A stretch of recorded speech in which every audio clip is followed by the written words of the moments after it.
मैं आज ही इस नए घर में मूव हुआ था। 3 बेडरूम, हॉल, किचन, अच्छा खासा बड़ा घर।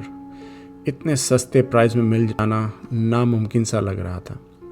पर फ्लैट से नए घर में मूव होना अपने आप में एक नई रिस्पॉन्सिबिलिटी थी। ब्रोकर के जाने के बाद मैं मूवर्स एंड पैकर्स वालों का इंतज़ार कर रहा था। मेरे पुराने फ्लैट से मेरा सारा सामान आने ही वाला था। मैंने मूवर्स एंड पैकर्स वाले ड्राइवर को फ़ोन किया। उसने कहा वो लोग हाईवे पे आ चुके हैं और कुछ 1 घंटे में नए घर तक आ जाएंगे। यह नया घर मेरी नई ज़िंदगी की शुरुआत थी। मेरी खुशी 7वें आसमान पे थी। मैंने मन ही मन सोचा, मूवर्स एंड पैकर्स के आने से पहले घर में कौन सा सामान कहाँ रखना है ये देख लेता हूँ।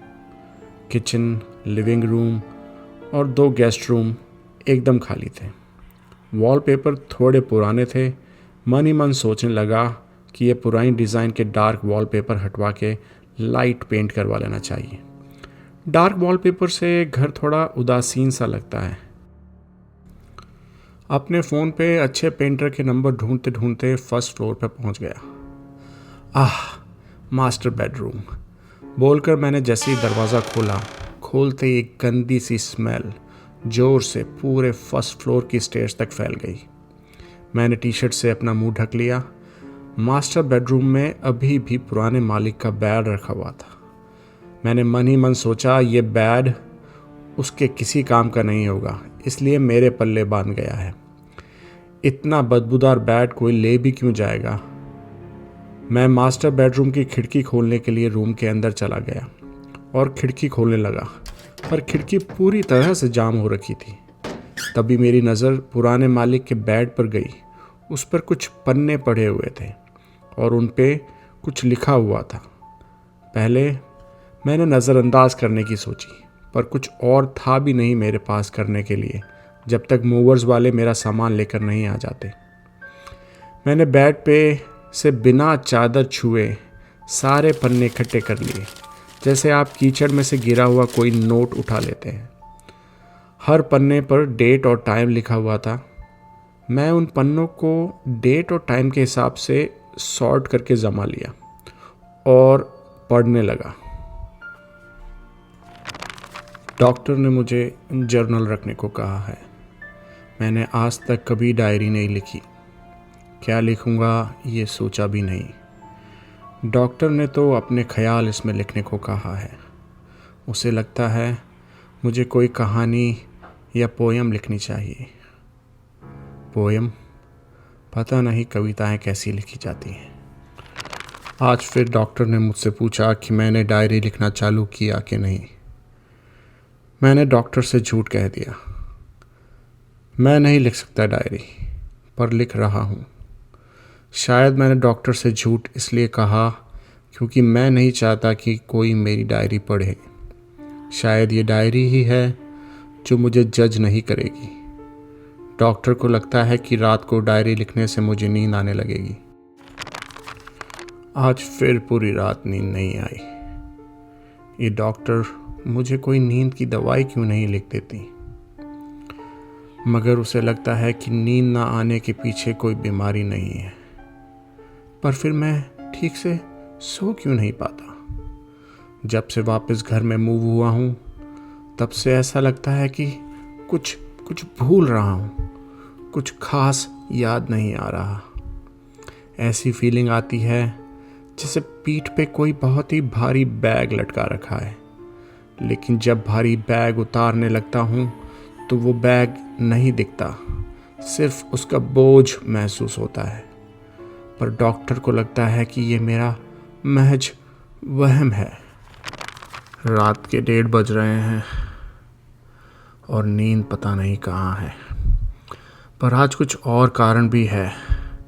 आज मुझे मेरे बेड के सिरहाने वाली दीवार से किसी के कुछ कुरेदने की हल्की हल्की सी आवाज़ आ रही है। नींद न आने के कारण घर की सफाई भी ढंग से नहीं हुई है। कहीं घर में चूहे तो नहीं हो गए, कहीं दीवारों में घुस के उसे खोखला तो नहीं कर रहे। डॉक्टर को बताया तो डॉक्टर भी इसको मेरा वहम मान रही है। इसलिए जर्नल लिखते वक्त कुरेदने की आवाज़ रिकॉर्ड भी कर रहा हूँ। इतनी साफ कुरेदने की आवाज़ उसे कैसे सुनाई नहीं दे रही है। डॉक्टर को जब रिकॉर्डिंग सुनाई तो उसे सिर्फ मेरी तेज़ तेज़ सांस लेने और ज़ोर ज़ोर से पेपर पे कुछ लिखने की आवाज़ आ रही है। मुझे शक हो रहा है कि कहीं डॉक्टर मुझे अपना पेशेंट बनाए रखने के लिए कहीं झूठ तो नहीं बोल रही। मेरी आंखों के आगे काले घेरे आ गए हैं। नींद न आने के कारण बाल भी झड़ने लगे हैं। मुंह हमेशा सूखा सूखा रहता है और दीवार से कुरेदने की आवाज़ बढ़ती जा रही है। 4 घंटे से बेड पर बैठकर सिराने वाली दीवार को देख रहा हूँ। कुरेदने की आवाज़ बंद ही नहीं हो रही। जो कोई भी ये दीवार कुरेद रहा है, अब तक तो उसे बाहर निकल आ जाना चाहिए था। ये दीवार इतनी बड़ी भी नहीं है। मुझे यकीन है कि घर में चूहे हो गए हैं, या ये मेरा वहम है। घर बदल क्यों नहीं लेते? डॉक्टर भी अजीब है। डॉक्टर को क्या पता कि मैं घर बदलने की बात कितनी बार सोच चुका हूँ, पर घर बदलने के बाद जाऊँ कहाँ? यह मेरा पुश्तैनी मकान है और मेरा पूरा बचपन इसी मकान में निकला है।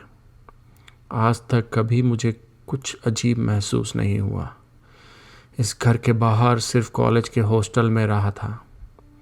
कितने अच्छे दिन थे, पर कोर्स ख़त्म होने के बाद सब घर चले गए।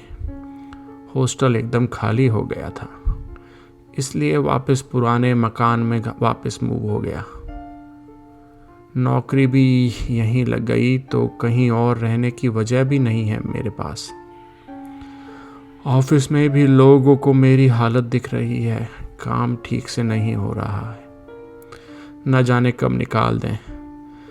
मैं इस घर को छोड़ना अफोर्ड नहीं कर सकता। घर क्या, मैं इस डॉक्टर की फीस भी पता नहीं कितने दिन और दे पाऊंगा। कुरेदने की आवाज़ जैसे मेरे दिमाग में घर कर गई है। ये मेरा वहम नहीं है ये मेरा वहम।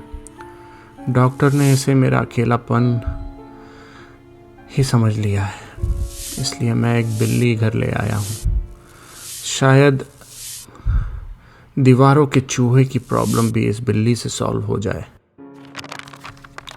बिल्ली का नाम राम प्यारी रखा है, पर मुझे लगता है कि उसे इस आवाज़ से कोई फ़र्क नहीं पड़ता, या वो भी इस आवाज़ से डरती है।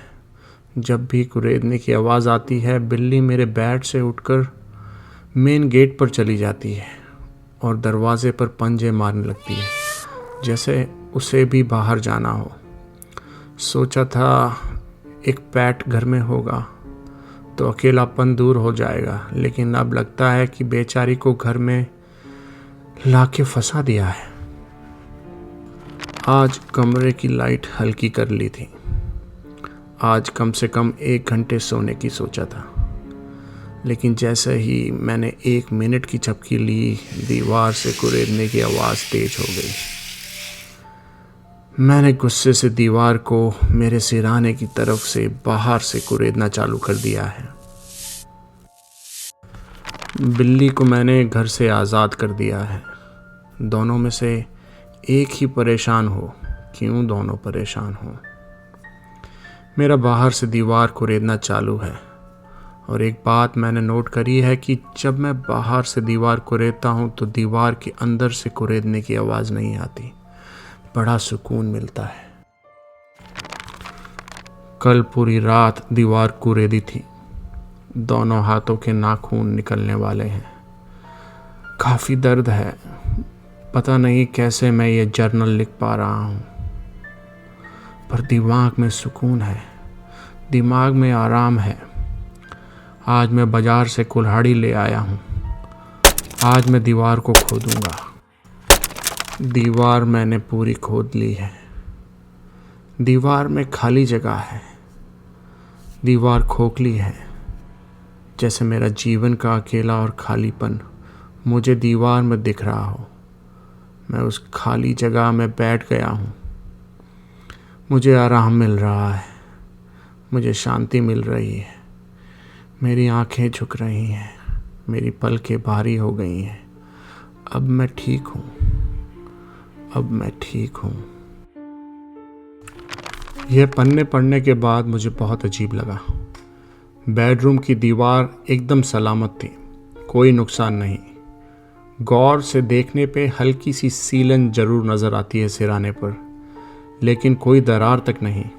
मुझे लगता है पुराना मालिक शायद कहानियाँ लिखता होगा। मेरा सामान भी आ गया। घर का सारा सामान सेट करने से पहले मैंने ब्रोकर को फ़ोन किया। उससे मैंने पुराना बेड उठवाने के लिए कहा और उसे बताया कि मास्टर बेडरूम में बहुत ही तेज बदबू आ रही है। ब्रोकर ने सॉरी मांगी और कहा कि वो ऑफिस के कुछ लोग भेज रहा है, वो बेड बाहर निकाल देंगे और बदबू भी चेक कर लेंगे।